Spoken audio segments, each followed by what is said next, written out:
여러분, 우리가 역사를 구분하고 연대를 표기할 때 어떻게 합니까? BC 몇 년도, AD 몇 년도 이렇게 말하고 표기하죠. 여기서 말하는 BC는 Before Christ, 예수 이전을 말하는 것입니다. 예수 오시기 전 BC.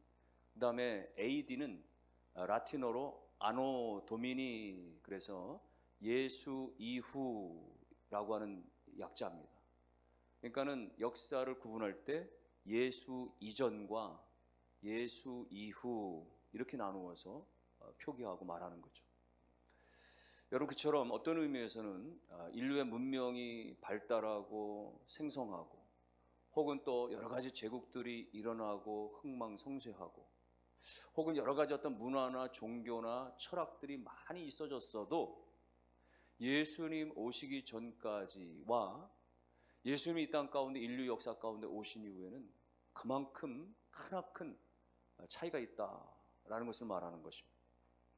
여러분, 인류 역사만 그런 것이 아니라 우리 개개인들도 마찬가지입니다. 우리에게 예수가 오신 이후와 그 이전의 삶, 내가 예수를 만나기 전과 만난 후의 삶은 다를 수밖에 없는 거예요. 의미가 다를 수밖에 없는 것입니다.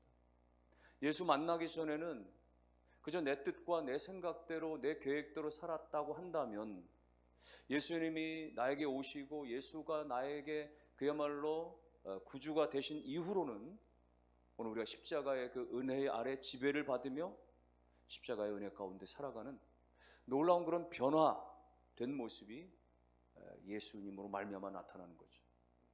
그러니까 오늘 우리가 예수를 믿었다면, 지금 예수 그리스도의 구원의 확신이 다 있다고 한다면, 우리 모두가 다 예수 그리스도로 말미암는 그 환희와 기쁨과 우리 안에 있는 그 참 빛이 우리 가운데 드러나고 있다는 사실이 깨달아지고 믿어져야 하는 것이에요. 그래서 예수가 있느냐 없느냐 너무 중요한 것입니다. 구원을 받았느냐 받지 않았느냐 너무나 중요한 것입니다. 예수님 제자들 가운데 이런 말씀을 하셨어요. 요한복음 15장 5절에 중간에 보면, 나를 떠나서는 너희가 아무것도 할 수 없습니다. 나를 떠나서는 너희가 아무것도 할 수 없습니다.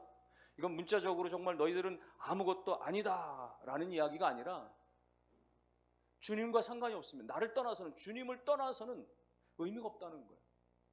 주님 안에 있을 때만, 주님께 붙어 있을 때만, 예수 안에 구원받았을 때만 우리 인생은 참된 의미가 있다라고 하는 말씀을 하고 있는 것입니다. 내가 예수를 영접한 다음에 내 삶이 달라지고 변화되어지고 내 안에 예수 그리스도가 오신 다음에 내 안에 참된 빛을 발견하고, 이런 모습들.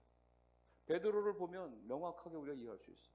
베드로는 예수님을 만나기 전과 만난 이후의 삶이 너무나 확연히 다릅니다. 베드로는 우리가 아는 대로 갈릴리 해변에서 한평생 고기를 잡는 어부의 삶이었죠. 그의 동료들도 그의 마을에는 그런 사람들이 많았습니다. 그렇게 바닷가에 가서 그렇게 고기를 잡는, 그들 가운데는 요한이라고 하는 사람은 대대로 그의 아버지는 큰 이 어업으로 그야말로 사업을 할 정도의 그런 부유한 그런 어업에 종사하는 가문이기도 했고, 그런데 어느 날 베드로가 예수님을 만나게 되는 거예요. 그 전날도 예전과 같이 그렇게 밤새도록 바다에 가서 고기를 잡았지만 웬일이 잡히질 않았어요. 전혀 잡히질 않았어요. 너무 허탈했습니다. 너무 황망했습니다. 다음날 아침이 되어서 그는 다 철수하고 이제 그물을 다 정리하고 이제는 다 철수하려고 하는 그때에 한 사람 예수가 그에게 다가오셔서 말씀하시는 것입니다. 깊은 데로 가서 그물을 다시 내리라. 너무나 이치에 안 맞는, 상황에 안 맞는 말씀이지만 그분의 말씀에 도무지 내가 거역하기가 어려운, 뭔가 그분의 말씀에 놀라운 그 위엄이 담겨져 있기에 베드로는 그대로 순종했죠. 놀라운 일이 일어났습니다. 한 번도 경험해보지 못한, 그가 숱한 그런 고기잡이의 삶을 살았는데 이 바다의 모든 상황과 형편을 너무나 잘 알았던 베드로였음에도 불구하고 이 상황이 맞지 않은 상황에서 놀라운 일이 벌어졌어요. 엄청난 고기가 잡힌 거예요. 그물이 마치 찢어질 정도의 많은 양의 고기가 잡혔습니다. 베드로의 눈이 휘둥그레졌지만 그러나 그는 더 이상 물고기와 그물에 눈이 가 있는 게 아니었어요. 그의 눈과 그의 마음은 그렇게 말씀하신 예수님을 향하게 되는 것입니다. 그러면서 한 번도 자기의 속에서 그런 표현이 나오지 않았던 말을 하게 되어져요. 한 번도 살아오면서 자기는 그런 생각과 그런 표현을 전혀 해본 적이 없었는데 그 주님 앞에 주님, 저는 죄인입니다. 저를 떠나십시오. 제게서 멀어가 주십시오. 내가 주님 앞에 있기가 너무나 부끄럽다는 것이죠. 여러분, 처음 보는 사람 앞에서 자기 안에 어떤 죄가 있다라고 하는 것이 느껴지고, 그리고 그것을 감추지 않고 나는 정말 죄인이라고, 나는 정말 죄투성이라고 이렇게 말할 수 있다는 것이 정말 대단한 거 아니겠어요? 이거 정말 일반적인 거 아닙니다. 놀랍게도 그것이 성령 주신 마음이죠. 주님께서 말씀하십니다. 베드로야, 이제는 내가 고기를 잡는 어부가 되지 말고 이제 나를 따라오너라. 내가 너로 하여금 사람을 낚는 어부가 되게 하리라. 나를 따라오너라고 하시는 주님의 말씀 앞에 그가 모든 걸 내려놔요. 그물과 배를 내려놓고 그 주님을 따라 나섰습니다. 그 순간 그는 완전히 바뀌어진 인생이 됐어요. 그날 아침에 예수를 만나고 나서 베드로는 완전히 뒤바뀌어진 인생이 됐습니다. 그리고 어느 날 주님을 따라가다 그는 주님 앞에 그런 고백을 하죠. 주님, 주님께 영생이 있사오니 제가 어디로 가겠습니까? 제가 앞으로는 어디로 가겠습니까? 주님 안에 영생이 있사오는데 저는 주님을 떠날 수가 없습니다. 이런 고백도 하고, 어느 날은 주님은 살아계신 하나님의 아들이십니다. 주님은 그리스도이시면서 살아계신 하나님의 아들이십니다라는 놀라운 신앙의 고백을 하게 되었죠. 여러분, 이것이 베드로의 변화된 모습인 거예요. 지금 베드로의 이 모습에 대해서 이야기하는 것은 베드로가 예수 만나기 전과 그 후의 삶에 대해서 전에는 그 가치가 없고 무능하고 뭐 부족하고 뭐 이랬는데 나중에 좋아졌더라, 이 정도의 이야기를 하는 것이 아니라 그 안에 어떤 의미가 있었던 삶을 살고 있었냐 그렇지 못했냐를 말하는 거예요. 여러분, 예수 만나기 베드로는 형편없었습니까? 그야말로 모자란 인생이었습니까? 그렇지 않았어요. 나름대로는 자기의 생업에 최선을 다했던, 가족을 부양하면서 열심히 살았던 그런 인물이었습니다. 그러나 예수를 만난 다음에 그의 삶은, 그의 인생은 말할 수 없는 축복의 가치가 있는 삶으로 바뀌어질 수가 있었다라고 하는 것입니다. 그러므로 우리 인생은 예수를 통하여 우리의 삶에 의미가 있는 것, 그것이 너무나 중요한 것이죠. 오늘 본문의 말씀도 그것을 강조하고 있는 것입니다. 2절 말씀을 보시면 2절에 너희가 일찍 일어나고 늦게 누우며 수고의 떡을 먹음이 헛되도다. 일찍 일어나고 늦게까지 일하고 그렇게 수고하고 애를 쓴단 말이죠. 그래서 수고의 떡을 겨우겨우 먹는 것이야. 그런데도 불구하고 헛되다라는 표현을 하고 있습니다. 여러분, 수고한다라고 하는 것은 무엇입니까? 인생은 어떤 의미에서는 정말 참 애쓰고 수고하는 것이죠. 어디 거저 주어진 게 어디 있습니까? 공짜가 어디 있습니까? 땀을 흘려만 하는 것이죠. 내가 재화를 벌어들이기 위해서는, 내가 정말 떡을 먹기 위해서는 수고와 땀을 흘려만 하는 것이 인생이죠. 그러니까 어떻게 보면 인생은 사실은 고로운 것이에요. 인생은 어떻게 보면 정말 힘든 것입니다. 어떤 사람은 먹고 사는 것이 정말 힘든 것이고, 어떤 사람은 정말 대인관계가 힘든 것이고, 어떤 사람은 마음이 힘든 것이고, 어떤 사람은 심지어 몸이, 육체가 힘들기도 하고 다양한 힘듦 가운데 살아요. 그런데도 불구하고 일찍 일어나고 늦게까지 수고하고 나름대로는 최선의 노력을 다 했음에도 불구하고 어느 날 그 노력들에도 불구하고 그것이 결과가 무의로 돌아갈 때 여러분 얼마나 허무하겠어요. 얼마나 내가 고생했음에도 불구하고 그냥 고생으로만 끝나버린다고 한다면 그 인생이 얼마나 허무하겠습니까? 여러분, 형편이 어려운 사람만 그러겠습니까? 몸이 불편한 사람만 그러겠습니까? 마음이 힘든 사람만 그러겠습니까? 뭔가 꼭 안 되는 사람만 그러겠습니까? 그렇지 않아요. 뭔가를 떵떵거리면서 다 호의호식하면서 잘 누리고 있는 사람들에게도 여전히 마찬가지입니다. 그 인생 가운데 인생의 의미가 있느냐 없느냐의 문제는 전혀 다른 이야기인 거예요. 솔로몬을 보십시오. 솔로몬의 경우에 솔로몬이 말년에 어떻게 고백을 했습니까? 전도서 1장 2절 3절에 보면 전도자가 이르되 헛되고 헛되며 헛되고 헛되니 모든 것이 헛되도다. 해 아래서 수고하는 모든 수고가 사람에게 무엇이 유익한가 이랬습니다. 여러분, 이렇게 헛되고 헛되며 헛되고 헛되다라고 이야기한 솔로몬이 어떤 인물이에요? 그는요 정말 모든 걸 다 누렸습니다. 물질적으로 너무너무 풍성했어요. 부족한 게 전혀 없었습니다. 그가 사는 궁궐은 그야말로 대단했습니다. 그의 집은 말이에요, 거처하는 집은 말이죠, 레바논에서 가져온 백향목의 그 은은한 향기들이 집안 내내 가득한 말이죠. 그렇게 덩덩거리면서 말이죠, 호요식하면서 말이죠, 그는 왕의 최고의 권세를 누렸던 말이죠. 국력이 너무너무 잘 됐기 때문에 수많은 나라들이 말이죠, 금은보화를 싸가지고 사절단을 보내가지고 말이죠, 이 솔로몬에게, 솔로몬은 워낙 명석하고 워낙 박학하고 말이죠, 3,000개 이상의 말이죠 자문을 쓰고 말이죠, 지혜가 뛰어났기 때문에 많은 사람들이 그것을 덧입고자 말이죠 그렇게 찾아왔던 인물이에요. 그렇게 부족함이 없었는데, 근데 그 인생의 마지막에 했던 말이 무엇이에요? 사람이 해 아래에서 수고하는 모든 것이 다 헛되다라고 표현한 것이죠. 무슨 이야기입니까?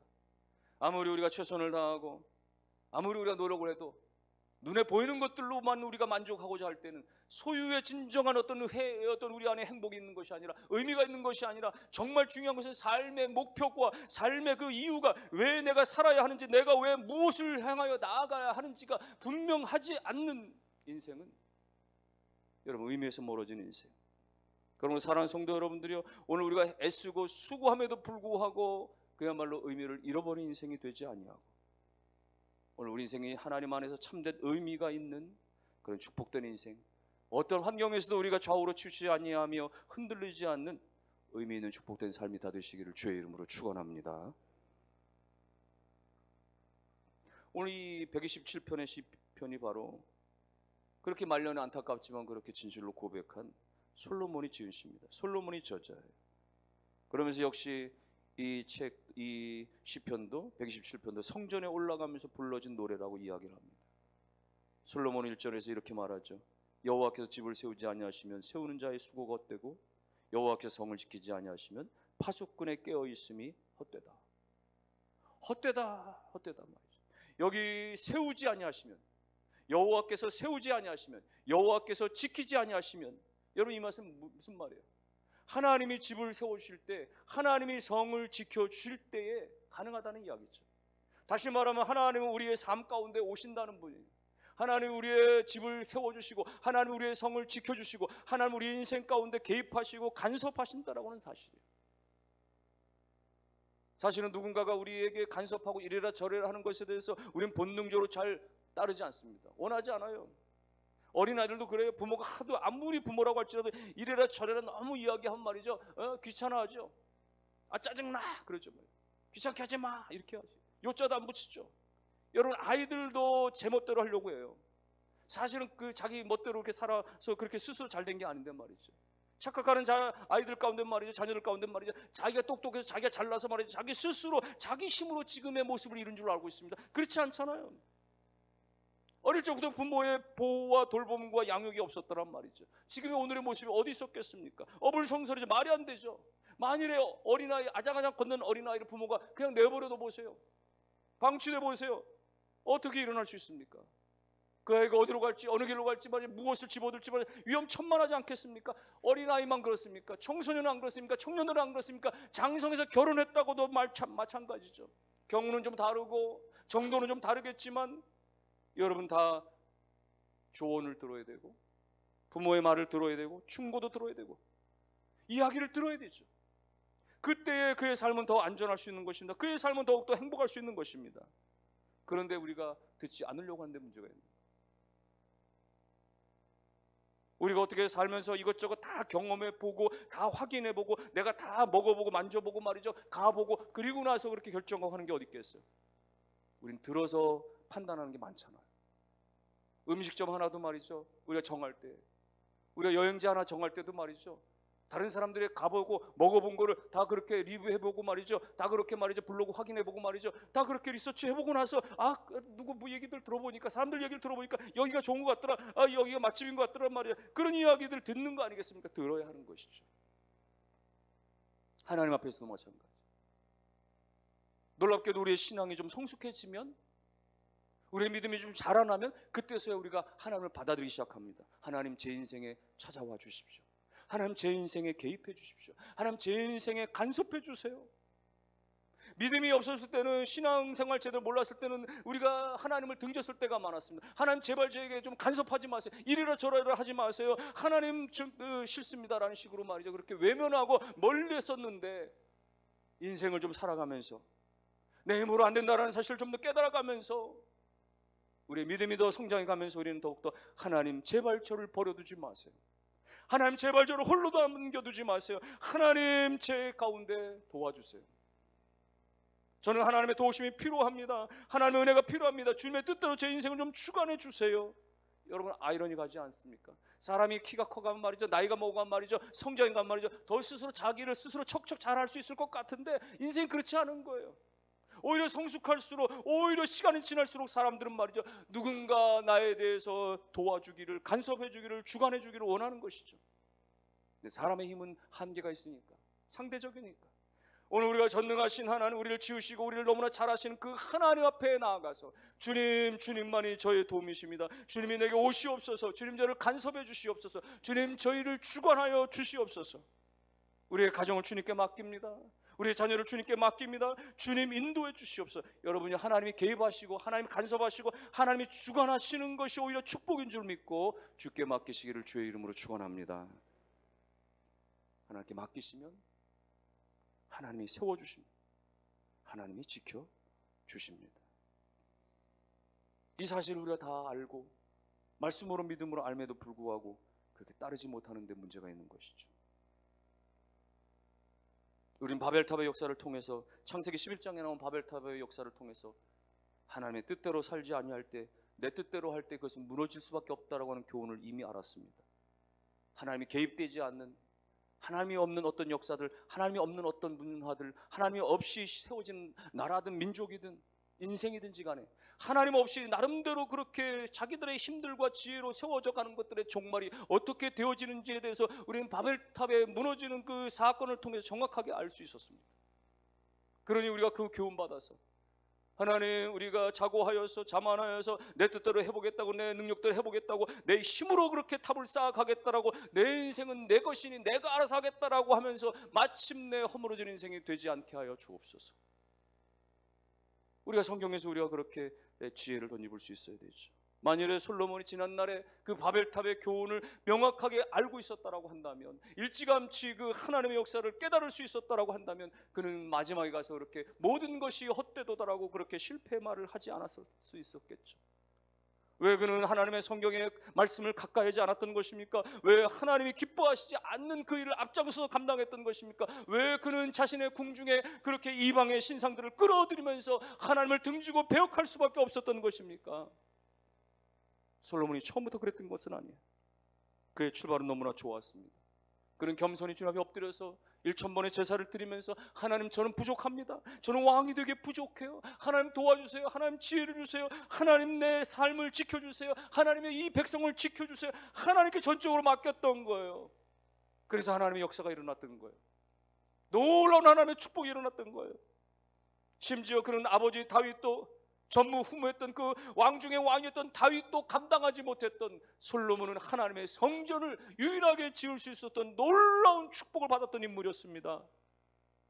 그랬던 솔로몬이 어느 때서부턴가 하나님의 개입을 멀리하기 싫었고 하나님의 간섭을 싫어했던 것이죠. 내 지혜로도 너무나 충분하고 내 능력으로 모든 것이 다 되어지고 내 말 한마디면, 내 명석한 내 지혜와 내 그 철학이면 다 바르게 판단되어진다라고 하는 생각이 내 안에 충만하다 보니까 하나님 없이 제 길로 가기 시작했던 것이죠. 그래서 결국 마침내 멸망의 길로 접어들 수밖에 없었던 것입니다. 그 끝은 무엇입니까? 헛되고 헛되며, 헛되고 헛되니 모든 것이 헛되도다. 해 아래서 사람의 모든 수고한 것이, 내가 애쓰고 수고하고 내가 이루는 모든 업적들도 다 헛되고 마는구나 말이죠. 허무주의라서 그런 것이 아닙니다. 염세주의라서 그렇게 고백한 게 아니에요. 하나님 없이 살았던 그 시절들을 돌이켜 보니까 이런 고백이 나올 수밖에 없더라는 것입니다. 사랑하는 성도 여러분들이요, 이미 교훈을 받은 우리가 오늘 우리 인생은 내 것이니, 우리의 자식은 내 자식이니, 여러분이 우리의 생각대로, 우리의 뜻대로 그렇게 좌우지하려고 하고 내 힘으로 다 해보려고 하다가, 내 생각대로 다 해보려고 하다가 우리 또한 마지막에 가서 아, 솔로몬의 고백이 맞는 말이었구나, 이렇게 하게 되겠습니까? 여러분요, 하나님을 기억하시고 하나님 없이는 아무것도 되지 않는다는 사실을 깨닫고 하나님의 간섭과 하나님의 개입을 믿음으로 받으실 수 있는 은혜가 있기를 주의 이름으로 축원합니다. 솔로몬은 출발은 좋았지만 가면 갈수록 자기의 힘만, 자기의 능력만 의지한 그런 신세가 되어지고 말았죠. 그러나 반대로 오늘 우리 가운데 혹여 우리가 하나님 없이 살다가, 믿음의 세계 없이 살다가 그렇게 오늘 하나님의 부르심 앞에 순종해서 나와왔고 우리가 성도로서의 삶을 살아가다가도 때때로 우리가 방황하고, 또 우리가 우리의 생각과 우리의 의지대로 그렇게 자영자재하면서 그렇게 우리의 뜻대로 주님을 멀리했던 수많은 시간들이 있었지만은, 그럼에도 불구하고 오늘 하나님의 주시는 이 말씀과 깨달음 가운데 여전히 우리가 하나님을 사모하며 주님 앞에 나오기만 한다면, 우리가 다시 한번 주님 앞에 손을 내밀기만 한다면, 지난날의 모든 과거를 뒤로 하고 오히려 우리는 이제로부터 하나님의 다스림을 받으며 하나님의 간섭을 받으며 하나님의 내주하심을 받으며 하나님의 역사와 통치를 받으며, 하나님께서 우리의 인생의 집을 세워주시는, 하나님께서 우리의 인생의 성을 다시금 지켜주시는 그런 은혜와 축복이 있음을 믿으시기를 주의 이름으로 축원합니다. 사람이 아무리 밤새도록 깨어서 지킨다고 하더라도 사람의 지킴은 헛되다라고 이야기하는 거예요. 오늘 본문에 보니까 여호와께서 성을 지키지 아니하시면 파수꾼에 깨어 있음이 헛되도다. 예, 파수꾼의 사명은 졸지 않고 밤새 지키는 겁니다. 물샐 틈 없이 지키는 것입니다. 그런데 어느 순간 보니까 경계망이 뚫어진 거, 어느 순간 보니까 적군들이 쳐들어오고 만 거, 어느 순간 보니까 다 무너지고 만 겁니다. 다 빼앗기고 만 것입니다. 여러분이 인간의 경계는 그런 거예요. 사람의 노력은 그런 거예요. 사람의 파수는 그런 것입니다. 하나님이 지켜주셔야 되는데 하나님을 의존하지 아니하고 우리의 힘으로 하다 보니까 이렇게 무너지고 마는 것이죠. 중국의 만리장성 기억하시죠? 아시죠? 여러분이 어마어마하게 그 보통의 높이가 말이에요, 평균 높이가 8m나 된다고 합니다. 그 전체 길이가 말이죠, 제대로 이루어진 것만 2,700km. 옆에 가다가 곁가지로 나간 말이에요, 가지 성벽들과 다 합치면 전체가 6,400km 이른다라는 거예요. 어마어마한 거리입니다. 서울에서 부산까지가 400km면 말이죠, 왕복으로 8번을, 서울 부산은 8번을 왔다 갈 정도의 말이죠, 엄청난 길이가 중국의 장성들로 이루어져 있는데, 여러분이 수백 년에 걸쳐서 그렇게 지어진 그 성벽들, 그 7대 불가사의라고 하고, 우주에서 말이죠, 우주 비행사들이 볼 때 지구상에 있는 사람들에 의해서 건축되어진 건축물 가운데 유일하게 육안으로 볼 수 있는 것이 말이죠, 만리장성이라고 할 정도로 대단한 그 만리장성이 지어진 역사 이래로 수없이 외적들의 침입이 있었고, 몽골의 침입이 있었고 말이죠, 끊임없이 말이죠, 돌궐절의 침입들이 있었고 말이죠. 그런데도 불구하고 성문이 하나도, 그래도 불구하고 문짝이 하나도 부서진 게 없었다는 이야기입니다. 여러분, 만리장성이 그만큼 견고하게 지어졌기 때문에 그랬을까요? 그렇지 않다는 이야기죠. 역사는 그렇게 얘기하는 거예요. 문짝이 부서지지 않은 것은 적들이 쳐들어와 가지고 그 파수꾼들은 말이죠, 문지기들을 말이죠, 돈으로 매수해 가지고 문을 활짝 열어주는 것이죠. 그 적들이 그냥 유유히 말이죠, 그 성문 안으로 말이죠, 성벽 안으로 그렇게 넘나들 수 있었다라고 하는 이야기입니다. 무슨 이야기를 하는 거예요? 아무리 사람의 힘으로 견고하게 성을 세워놓았다고 할지라도 결국에는 어떠한 방식으로든지 무너질 수밖에 없고 빼앗길 수밖에 없는 것.